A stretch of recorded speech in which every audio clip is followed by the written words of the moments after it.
Little Red Riding Hood, Charles Perrault. Once upon a time there lived in a certain village a little country girl, the prettiest creature who was ever seen. Her mother was excessively fond of her, and her grandmother doted on her still more. This good woman had a little Red Riding Hood made for her. It suited the girl so extremely well that everybody called her Little Red Riding Hood. One day her mother, having made some cakes, said to her, "Go, my dear, and see how your grandmother is doing, for I hear she has been very ill. Take her a cake and this little pot of butter." Little Red Riding Hood set out immediately to go to her grandmother, who lived in another village.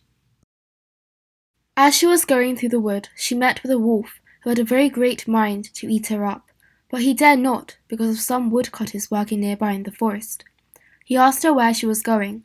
The poor child, who did not know that it was dangerous to stay and talk to a wolf, said to him, "I am going to see my grandmother and carry her a cake and a little pot of butter for my mother."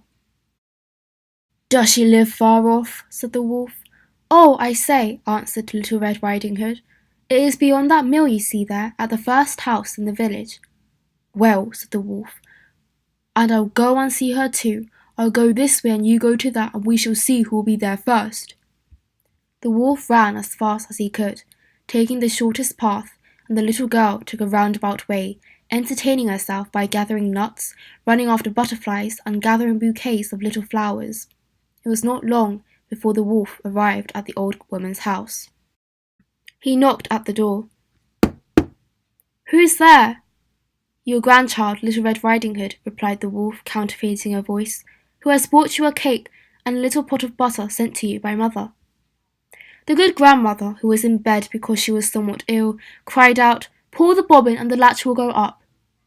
The wolf pulled the bobbin and the door opened, and then he immediately fell upon the good woman and ate her up in a moment, for it had been more than 3 days since he had eaten. He then shut the door and got into the grandmother's bed, expecting Little Red Riding Hood, who came some time afterwards and knocked at the door. "Who's there?"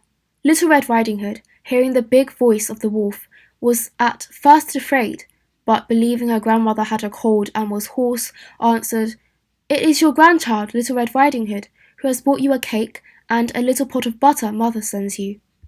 The wolf cried out to her, softening his voice as much as he could, "Pull the bobbin and the latch will go up." Little Red Riding Hood pulled the bobbin and the door opened. The wolf, seeing her come in, said to her, hiding himself under the bedclothes, "Put the cake and the little pot of butter upon the stool and come get into bed with me." Little Red Riding Hood took off her hood and got into bed. She was greatly amazed to see how her grandmother looked in her nightclothes, and said to her, "Grandmother, what big arms you have! All the better to hug you with, my dear. Grandmother, what big legs you have! All the better to run with, my child. Grandmother, what big ears you have! All the better to hear with, my child. Grandmother, what big eyes you have! All the better to see you with, my child. Grandmother, what big teeth you have got! All the better to eat you up with." And, saying these words, this wicked wolf fell upon Little Red Riding Hood and ate her all up. Lesson of the story: children should never talk to strangers, for if they should do so, they may well provide dinner for a wolf. I say wolf, but there are various kinds of wolves. There are also those who are charming, quiet, polite, unassuming, complacent, and sweet, who pursue young children at home and in the streets.